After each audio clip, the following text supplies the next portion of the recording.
Good afternoon, everyone. Welcome to Ajax Downs on Wednesday, June the 17th.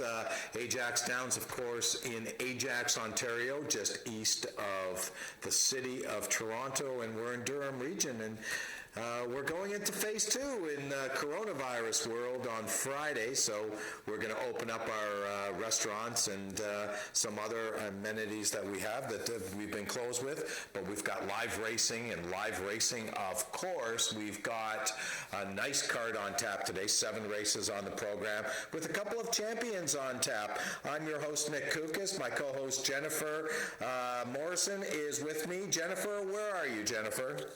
Hi, Nick. I'm sitting outside, actually. I'm got a great view of the finish line here. The gang has set me up in a little, actually, the mutual booth here. Right. Unfortunately, they're not working, because otherwise I'd just, make a whole bunch of bets while I'm sitting here. But, yeah, I'm sitting outside. It's absolutely glorious day. Beautiful. And the track looks amazing once again. And looking forward to an excellent card of racing. And like you said, the stars are out today, and it's going to be fun to see how they do. Yeah, day number 2 in our racing year this year.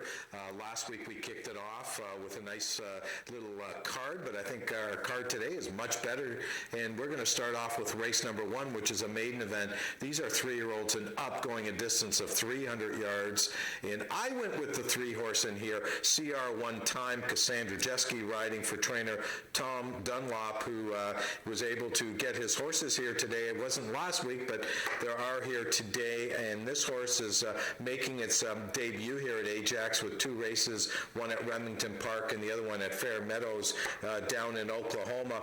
This is a horse, I think if this gelding runs back to his first race at Remington last year, he'll be awfully tough to beat. I see I'm the only one that picked him.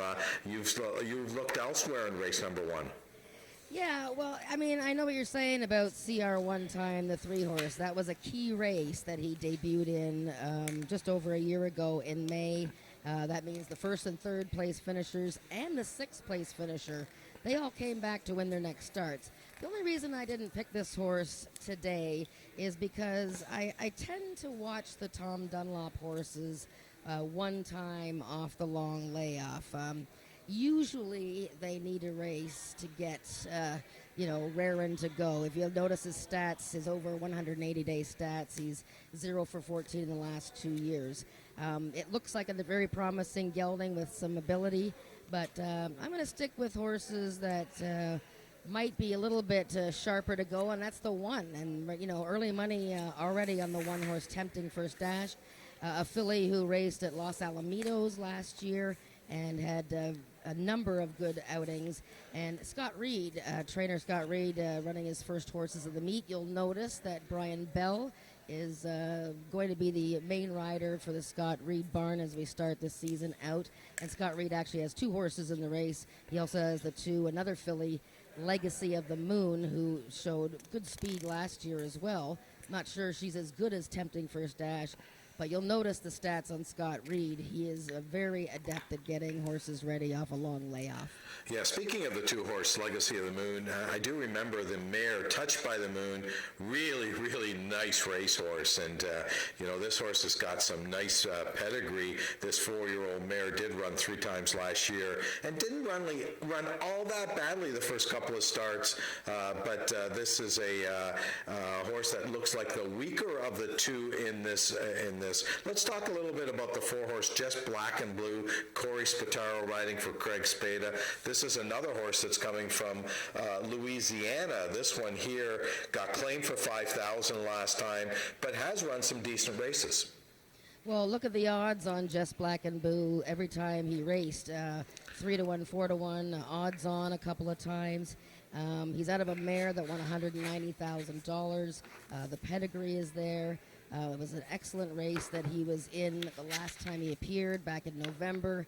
The top 2 finishers came back to win and run quickly in their next races. And this guy has been training at Fort Erie, where Craig trains his horses, and plus he's had 2 workouts here. Just touching on the 5, Nick, Bar Hop, another filly.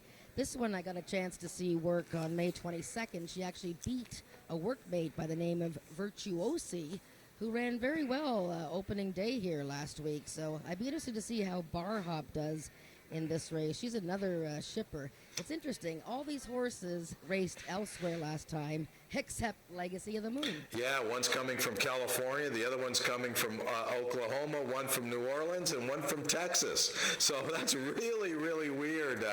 You don't see that too often. Anyways, let's move on to race number 2, starter allowance event. These are 3-year-olds and up who have started for a claiming price of $10,000 or less since May the 1st, 2018. We do have a scratch in here. The 5-horse I Got Your Back has been scratched. We're down to a field of 5. This is a tough race. I ended up going with the 3-horse Arctic Fame just because the horse is 5 for 12 going the distance of 250 yards, 11 for 12 in the money. Very, very consistent horse. Getting a little up in age, makes his 9-year-old debut in here, but I went with Arctic Fame in here. Where did you go? Yeah, I did a toss-up here. I mean, what a nice little race. We see the old-timers, 2 of our favorite old-timers back this year. Number 2, Channel Islands Flyer, who's now 10, and Arctic Fame, who is now 9. But I took the younger fellow, the 4-year-old Quick Bowls Jangle. And yes, I know that he raced a lot against 3-year-olds last year, but he did beat older horses. This guy ran 14 times last year, picked up a lot of shares. 3 wins. He was named the High Point 3-year-old male of last season, and did that without even placing in a stakes race. It's because he ran so well in so many races. We have Helen Vanek, who won 2 races for Jason Pascoe on opening day, and they're combining with this gray gelding. The only thing I would say about Quick Bowls Jangle is perhaps the race might be a little on the short side for him, 250 yards, but that was a pretty good blowout he had June 4th. Right, I would agree with that, and that's the reason why I did pick the horse second, because I think Quick Bojangles is the horse to beat. I know Helen Vanek is back here riding here at Ajax Downs, and she's doing a really good job. I think they might have the graphics wrong, though. They've got Jennifer, you're picking the 3. And I know that meant to be the 4, so just a little correction for our people upstairs on the graphics. I did go 3, 4, 6, but Jennifer did pick the 4. I picked 4. Yeah, I picked 4, 3, 2. Okay, well, we'll get those selections fixed in here. Race number 3 is a maiden event. These are Ontario-bred maidens, 3-year-olds and up, going a distance of 250 yards. And for the 3rd race in a row, I've picked the 3-horse, One Cool Dynasty, Helen Vanek riding for trainer Jason Pascoe. This is a horse that, didn't race all that bad last year, ran in a stake race as a 2-year-old, and the 3-year-old filly out of One Cool Bud, owned and bred by Belinda Taggart and the family there. This horse was in Oklahoma this winter, did have a start back on May the 15th, only got beat half a length, which is a real big race, and now moves here to Ajax Downs. Shortens up to 250, but I think this horse is going to be awfully tough to beat going 250 yards. Well, she's definitely a strong contender here, Nick, and that race at Remington was a very good effort, and I don't think it's a bother that she cuts back to 250 yards. The fact that she has a race under her belt is going to give her a leg up over the other horses, but I picked number 5, Silken Siri, and I'm going to show a race of hers. Now, she had 6 starts as a 2-year-old last year, and it was kind of bad luck that she didn't win her maiden. And look at the last 4 starts she had. The winner every time was Easy Street, the champion 2-year-old male. And, she couldn't quite beat him, but, she might have beat him in the first start that she faced him here, but she stumbled. So I'm going to show you a race. I'm going to show you the, The Alex Peikoff Futurity that she was in. On one of the last weekends of racing last season. This was the big race for 2-year-olds, and I thought she ran extraordinarily well from a tough post. And as soon as the gang can get this queued up, we'll watch her from the outside post in the 10 hole, and she wears the green and tan colors of Eric and Joyce Lettinen, who do such a great job with their horses. In fact, the Lettinens are about 12-13% off the long layoff with their returning horses. So, Okay, well, we'll wait for the gang to get that race. Replay going? Replay, Okay, and while we're looking for that, I just want to mention, too, on this horse here, this horse was in Oklahoma this winter, too. I noticed there's a workout on the sheet March 21st at Remington Park. So this horse has been wintered down south, so there's no question the horse will not be short. The question is 250 the right distance? I see one race at 250 where the horse had the lead and got beat, so you might be onto something. Do we have the replay ready? Oh, we have to restart the computer upstairs. So once we get to that, let's talk about the 6-horse in here, Waving Back at You. This is a horse that Corey Spataro is riding today. He rode this horse last year out of the Tom Dunlop stable. Again, maybe to your point, do Tom's horses need a race before we can start betting them? I'm not sure. What do you think of the 6-horse? Well, I do like the workout that this filly had at that, Wheeling Station in Indiana there. It was a bullet work, fastest of 7 horses. And she ran so many good races last year. Again, you can see Easy Street in her past performances. Her half-brother, of course, is Country's Coming Back, who's such a wonderful old horse. Yeah, I think she's got a good chance to hit the trifecta. Again, I'm going to watch the Tom Dunlop horses. I'll watch one of the first ones and see how sharp and quick they are out of the gate. Okay, let's move on to race number 4. Race number 4 is a speed index race. These are 3-year-olds and up with an average of 75 and under. In my opinion, the toughest race on the card. Field of 7 in here, but I can go either way. I took a shot in here. I picked the 1 Magic down there, 15-1, Brian Bell, Scott Reed. Horse won first time out last year, and I'm hoping that this horse just likes to run fresh. Yeah, a difficult race to start the pick 4, that's for sure, Nick. 220 yards, so we're looking for quickness. Average speed index of 75 and under, so you might get some maidens in here, and you might get some multiple winners.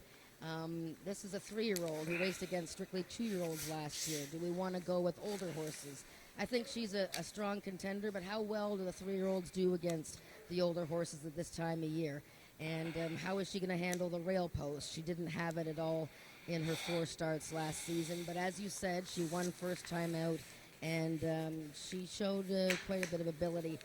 I went with the 3 Love Cartel, and, I picked him opening week. He comes back in a week, and I tell you, Barry Wood has incredible stats. Do you know, Nick, that Barry Wood, when he brings a horse back in a week, he is 8 for his last 30. That's 27%. Wow. Now, this horse ran against slightly better horses last week. I thought he was quite disappointing, but there was a long delay before the race, and we had a scratch, and then he just came out of the gate kind of like like ketchup out of a bottle, like bleh, and he just never got going. I'm really impressed by this horse. I love the way he trains. He's an impressive-looking horse. I'm going to give him one more shot. Love Cartel. I think he's going to be sharper today. Okay, let's move on to race. Oh, by the way, we did mention that race number 4 is the start of our pick 4 today. And, I know I'm a pick 4 junkie. I know you're a pick 4 junkie, Jennifer. And, of course, our race caller here, Frank Ferrari, is a super pick 4 junkie and pick 5 when we do have pick 5s. So just remember, pick 4 starts in race number 4 for the last 4 races. Let's move on to race number 5, an allowance event, a compact field of 5 in here. These are for 3-year-olds and up that have never won 2 races lifetime. And boy, anyone can win this race. Let me start off by saying that, and I'm sure we can come up with a reason why. I ended up going to the 3-horse, Tom Dunlop horse coming from Oklahoma as well. Horse shows a couple of nice lines, but they were in 5 claimers, both of them. Helen Vanek rides this horse for the first time. And what say you, Jennifer? Well, again, there's a Tom Dunlop horse with a bullet workout for Rick Crispy, and, these horses are going to be dangerous. There's no question about it. It's just a question of whether they're going to be dangerous in their first start of the season. I went with Chalk Cliffs, number 2. Probably one of the, Easy Street was our most successful 2-year-old last year, but this fellow Chalk Cliffs was one of the most impressive debut runners I saw all of last year. I mean, he won in a hand ride, and it says a head, or I think it says a head or a neck that he won by. I tell you, he won by almost a length, and Eddie Walton just sat there. We didn't see the horse again for the rest of the season, so he's ending a long layoff, but you don't have to worry about the Michelle Woodley horses. Over 180-day layoffs. She is 5 for 10 with her returning horses, and this horse, he could be any kind. Now, when the program says a neck and you said it's more like a length, is it possible it could be a giraffe's neck? It could be a giraffe's neck, yes. Okay. The horse is a pretty sizey horse, and maybe his neck is really long. That'd be really cool if I was a racehorse and I had a giraffe's neck. That would really help me in a lot of photos.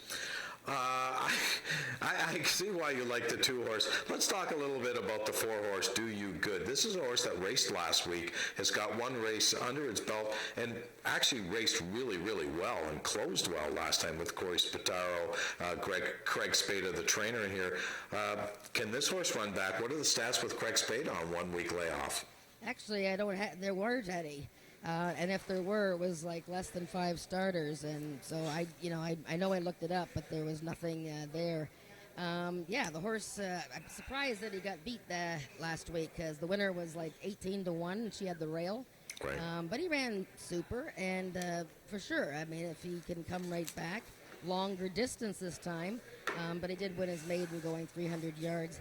Very interesting horse in this race, Nick, is the bottom horse, Right.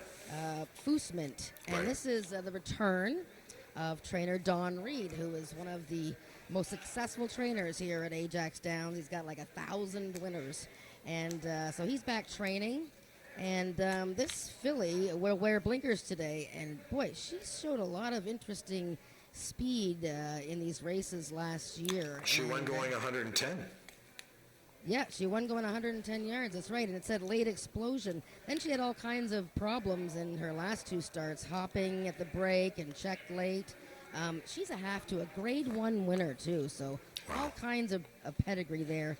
I'll be very interested to watch Foosmint.